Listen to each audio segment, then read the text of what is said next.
தமிழக அரசின் தலைமைச் செயலாளர் இல்லத்தில் நடந்த சோதனையில் அரசியல் தலையீடு இருக்கிறதா என்பது குறித்து முதலமைச்சர் பன்னீர்செல்வம் விளக்கம் அளிக்க வேண்டும் என விடுதலை சிறுத்தைகள் கட்சியின் தலைவர் திருமாவளவன் தெரிவித்துள்ளார். சென்னை தியாகராய நகரில் செய்தியாளர்களிடம் பேசிய அவர், கருத்தொற்றுமை உள்ள விவகாரங்களில் மக்கள் நல கூட்டணி இணைந்து போராடுவதாக தெரிவித்தார். 4 தலைவர்களும் கலந்து பேசி 3 தலைவர்கள் பங்கேற்பதென்று முடிவெடுத்திருக்கிறோம்.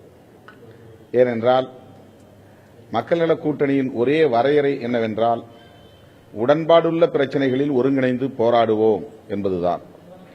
முரண்பாடான பிரச்சனைகளை பொதுவெளியில் பேச மாட்டோம் என்கிற இந்த வரையறையின் அடிப்படையில் தான் நாங்கள் சேர்ந்து செயல்படுகிறோம்.